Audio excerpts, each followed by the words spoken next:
राजा शेर को मार डाला एक शैतानी शेर ने।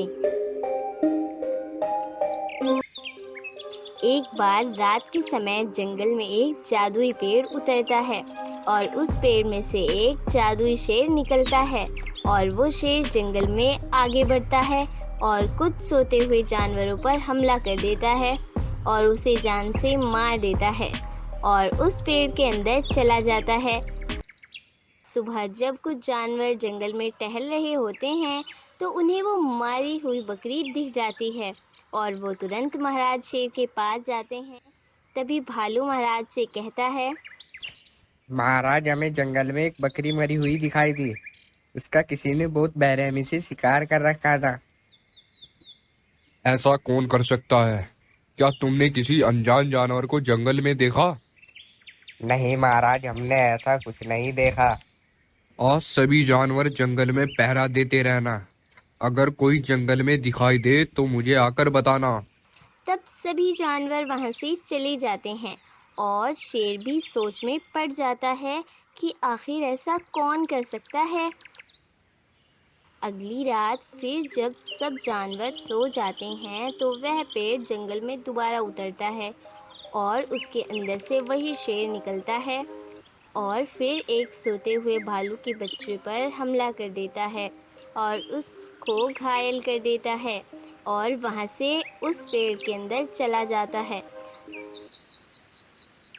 अगली सुबह जब भालू देखता है उसका बेटा मरा पड़ा है, वो जल्दी से महाराज शेर के पास जाता है। महाराज, आज रात किसी ने मेरे बेटे को जान से मार दिया है।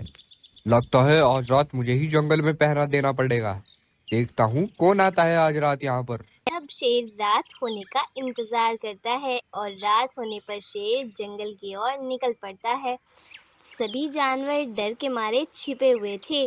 शेर जंगल में टहल ही रहा था कि तभी वो जादुई पेड़ जंगल में उतरता है और उसके अंदर से वो जादुई शेर निकल आता है। शेर भागा भागा उस पेड़ के पास आ जाता है। तभी दोनों का आमना सामना हो जाता है। शेर कहता है, अच्छा, तो तू है वो जो मेरे जंगल के जानवरों पर हमला कर रहा है। मैं तुझको जिंदा नहीं छोड़ूंगा। हाँ, मैंने ही मारा है इस जंगल के जानवरों को। मैं इस जंगल को बर्बाद कर दूंगा।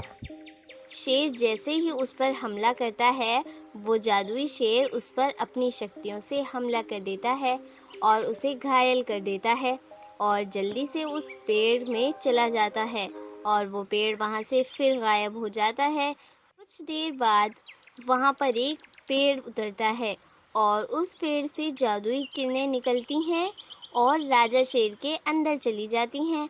तभी शेर जिंदा हो जाता है और उसके अंदर अब जादुई शक्ति भी आ गई थी।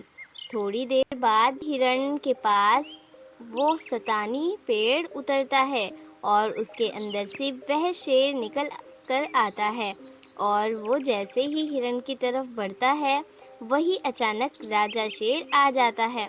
शैतानी शेर उसे देखकर चौंक जाता है और कहता है, अरे तुम जिंदा कैसे हो गए? मैंने तो तुम्हें मार दिया था। शैतानी शेर उस पर अपनी जादुई शक्तियों से हमला करता है पर शेर को इस बार उसकी शक्तियों का कुछ असर नहीं होता। तभी शेर उस पर अपनी शक्तियों से हमला करके उसे जान से मार देता है और उस पेड़ को भी नष्ट कर देता है। ऐसे शेर अपने जंगल की एक बार फिर जान बचा लेता है। ये है गब्बर शेर। यह हमेशा राजा बनने के सपने देखता रहता है। इसने कई बार राजा बनने की कोशिश तो की, लेकिन हर बार नाकाम रहा। एक बार जंगल में नया राजा बनने की चर्चा चल रही थी। सभी जानवरों ने फैसला लिया कि जो भी कल होने वाली दौड़ प्रतियोगिता जीतेगा वही जंगल का राजा घोषित किया जाएगा। इस दौड़ में गब्बर शेर ने भी हिस्सा लिया। अगले दिन दौड़ प्रतियोगिता शुरू हो जाती है, लेकिन गब्बर शेर इस बार भी दौड़ प्रतियोगिता हार गया और इस बार भी वो राजा नहीं बन पाता। तब शेर गुस्से से वहां से चला जाता है और गुस्से से बोलता है, ये मेरी फूटी किस्मत मुझे राजा नहीं बनने देगी, लेकिन मेरा नाम भी गब्बर है। मैं राजा बनकर ही मानूंगा। इस तरह गब्बर शेर शिकार करते करते दूसरे जंगल में पहुंच जाता है। तभी उसे बहुत सारे जानवर अपने राजा बाघ के पास खड़े दिखते हैं उन्हें देखकर शेर बोलता है, अरे वाह, इस बाघ को तो देखो, इसके कितने मजे हैं। सभी जानवर इसकी कितनी इज्जत करते हैं। इसकी जिंदगी तो बड़े मजे से गुजर रही है। काश इस जंगल का राजा मैं होता, कितना अच्छा होता। खैर, अभी मुझे बड़े जोरों से भूख लगी है, चलकर कहीं भोजन देखता हूँ। इसी जंगल में तेंदुआ भी रहता था। उसी जंगल के जानवरों का शिकार करने में बड़ा मजा आता था, लेकिन उसे सिर्फ बाघ का डर था, क्योंकि अगर कोई दुष्ट बाघ की प्रजा को कोई नुकसान पहुंचाता था, तो बाघ उसे कभी माफ नहीं करता था और उसे उसकी सजा जरूर देता था। लेकिन फिर भी बाघ से छिपकर तेंदुआ जानवरों का शिकार कर ही लेता था। एक बार तेंदुए को शिकार करते हुए एक गाय देख लेती है और तभी भागते हुए राजा बाघ के पास पहुंचती है और कहती है, महाराज महाराज, उस दुष्ट तेंदुए ने अभी अभी एक बकरी का शिकार कर लिया है और उसे बड़ी बेरहमी से खा गया। ये सब जैसे ही मैंने देखा तो मैं तो तुम्हें बताने चली आई। तुमने ये बात बताकर बहुत अच्छा किया गाय। मैं उस तेंदुए को अभी सबक सिखा कर आता हूँ। उनकी यह सब बातें दूर खड़ा गब्बर शेर सुन लेता है और बाघ जाकर उस तेंदुए को एक पिंजरे में बंद कर देता है और कहता है, तुम्हारी इतनी हिम्मत, मेरे होते हुए जानवरों का शिकार कर रहे हो। अब इस पिंजरे में रहकर भूखे मरो, यही तुम्हारी सजा है। इतना बोलकर बाघ वहां से चला जाता है, लेकिन गब्बर शेर बाघ का पीछा करते हुए ये सब देख लेता है और बाघ के चले जाने के बाद शेर तेंदुए के पास जाता है और कहता है, तेंदुआ भाई, बाघ ने जो तुम्हारे साथ किया मैंने सब देखा। तुम्हारा राजा तो बड़ा ही दुष्ट है। हाँ शेर भाई, तुम बिल्कुल सही कह रहे हो। ये बाघ तो सोचता है कि उसकी तरह सब जानवर फल सब्जियां खाकर जिए। इस बाघ ने मेरे साथ बिल्कुल भी अच्छा नहीं किया। मैं इससे इसका बदला लेकर रहूंगा। अगर यही बात है तो मैं तुम्हारा बदला दिलाऊंगा। मेरी भी हमेशा से एक ख्वाहिश है कि मैं जंगल का राजा बनूं। अब शायद वो दिन आ गया है। अब मैं जाकर उस बाघ को धोखे से मार डालूंगा और उसकी खाल पहनकर जंगल पर राज करूंगा, और फिर मैं भी तुम्हें इस कैद से आजाद करा दूंगा और फिर हम दोनों जंगल पर राज करेंगे। लेकिन ये राज हम दोनों के बीच ही रहना चाहिए तेंदुआ। अरे वाह शेर भाई, ये तो बहुत अच्छा आइडिया है। इसके बाद हम दोनों इस जंगल पर राज करेंगे और छुपके से सभी जानवरों का शिकार भी करेंगे। अब तुम जाओ, जल्दी से उस बाघ को जान से मार दो। तभी शेर जाकर उस बाघ की निगरानी करने लगता है। तब शेर जाकर पीछे से हमला कर देता है और उसे वहीं जान से मार देता है और तब ही जल्दी से उसकी खाल को पहन लेता है और खुश होकर कहता है, हा हा हा हा हा, आखिर मैं जंगल का राजा बन ही गया। अब मैं बड़ी चतुराई से इस जंगल पर राज करूंगा। कुछ देर बाद वहां से वह गाय गुजर रही थी। तभी बाघ की खाल में खड़ा शेर उसे बुलाकर कहता है, सुनो गाय बहन, जाओ उस तेंदुए को पिंजरे से बाहर निकाल कर लाओ। अब उसकी सजा पूरी हो गई है। अब तक तो उसकी अकल ठिकाने आ गई होगी। तब गाय तेंदुए को आजाद करके बाघ की गुफा की ओर भेज देती है। तेंदुआ जल्दी से गुफा पर पहुंचता है और खुश होकर कहता है, शेर, ये तो तुमने कमाल ही कर दिया।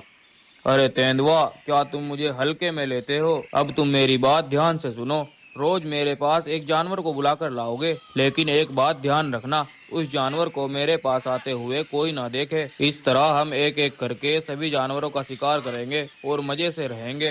अब अगले ही दिन तेंदुआ एक भैंस के पास जाता है और कहता है, सुनो भैंस, राजा बाघ ने तुम्हें बुलाया है।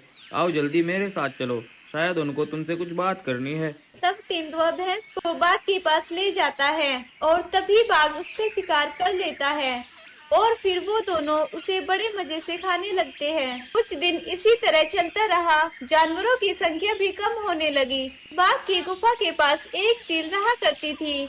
वह रोज देखती थी कि तेंदुआ रोज एक जानवर को बाघ की गुफा पर ले जाता है और वह जानवर वापस आता दिखाई नहीं देता। अरे मुझे तो कुछ गड़बड़ लगती है, मुझे तो आज चलकर देखना पड़ेगा। तब चील बाघ की गुफा के पास जाती है और देखती है कि बाघ और तेंदुआ एक बकरी का शिकार कर रहे थे। ये सब देखकर चील दंग रह जाती है। मुझे तो इस तेंदुए पर पहले ही शक हो रहा था, लेकिन बाघ महाराज ऐसा क्यों कर रहे हैं? मुझे चलकर यह बात सभी जानवरों को बतानी होगी। तब चील सभी जानवरों को एक साथ इकट्ठा करती है और उन्हें जो हुआ सब कुछ बताती है। यह सुनकर सभी जानवर भी दंग रह जाते हैं। मुझे तो उस दिन से ही बाघ महाराज पर शक हो रहा था, जब उन्होंने मुझे तेंदुए को बुलाकर लाने के लिए कहा था। मुझे तो कुछ गड़बड़ लगती है। हमें तेंदुए को अलग से पकड़कर सब कुछ पूछना होगा। आखिर यह सब चल क्या रहा है? तब सभी जानवर जाकर तेंदुए को पकड़ लेते हैं और बड़े गुस्से से गोरिल्ला बोलता है, हमने तुम्हें शिकार करते हुए देखा है। अब तुम हमें सच सच बताओ, नहीं तो हम तुम्हें कच्चा चबा जाएंगे। अगर मैं तुम्हें सब बताऊं तो तुम मुझे छोड़ दोगे क्या? हाँ हाँ, छोड़ देंगे। अब जल्दी बताओ। तब चीता उन्हें सारी बातें सच बता देता है। यह सुनकर सभी जानवर बहुत ज्यादा हैरान और परेशान हो जाते हैं। तुम इतने बड़े लालची और गद्दार हो, तुमने अपने लालच के लिए हमारे राजा को ही मार डाला। तुम्हें इसकी सजा जरूर मिलेगी। तब सभी जानवर मिलकर उस तेंदुए को पिंजरे में बंद करके उस शेर के पास जाते हैं, जो बाघ की खाल पहनकर जंगल पर राज कर रहा था। और सब जानवर एक साथ मिलकर उसे जान से मार डालते हैं और फिर एक गोरिल्ला को जंगल का राजा बना देते हैं और खुशी खुशी जिंदगी गुजारने लगते हैं। इस तरह से वह सभी जानवर एकजुट होकर अपनी समस्या का हल निकाल लेते हैं और बाकी लोगों की जान बचाने में सफल हो जाते हैं। अगर आपको आज की हमारी ये स्टोरी पसंद आई तो वीडियो को लाइक और चैनल को सब्सक्राइब ज़रूर करें।